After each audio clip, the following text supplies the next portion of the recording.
I was in a restaurant 2 days ago with my family, and in the background, I heard playing Winter Wonderland. And I was reminded of this story from my book,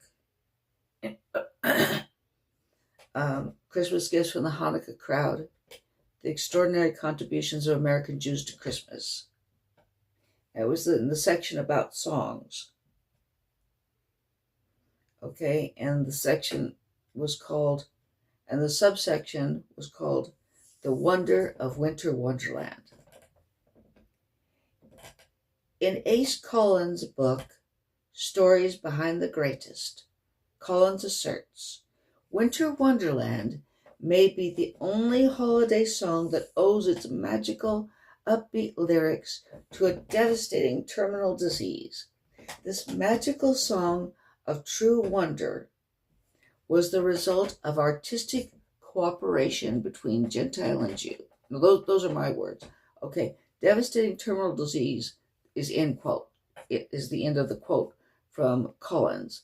And my words are, this magical song of true wonder was the result of artistic cooperation between Gentile and Jew. The lyricist of Winter Wonderland was a Gentile, Richard Dick Smith, who was born in 1901 in Honesdale, Pennsylvania. Grew up as one of 4 children of John H. Smith, a partner in a cut glass manufacturing plant, who was a member of the Episcopal Church, and his wife, a homemaker, Eliza Bruning Smith. Okay, now, okay, now, in an article for the News Eagle, Peter Becker writes about Smith's childhood days, remarking, one-horse open sleighs were not yet nostalgic images for calendars or Christmas cards, but were still a way for people to get about, especially in the countryside in those winter days. And unquote. And I'd say when the area was thick with snow. Smith suffered tragedy early. He was a young boy when his dad died. He showed musical interest and talent as a child, and an upright piano graced the Smith home. He made good use of it. Okay, a classmate recalled him that he showed a gift for the piano from his school days, and he was witty and clever at making verses. 10 of his songs were published in the 1930s, including tunes like The Breeze That's Bringing My Honey Back to Me, and I Thrill When They Mention Your Name, and Tumbleweed. He was still a child when he contracted tuberculosis.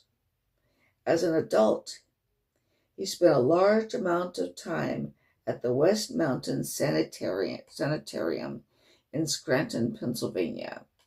On a winter's day at the sanitarium, he looked out a window and saw children playing in the snow, happily building figures made of snow, lightheartedly throwing snowballs at each other.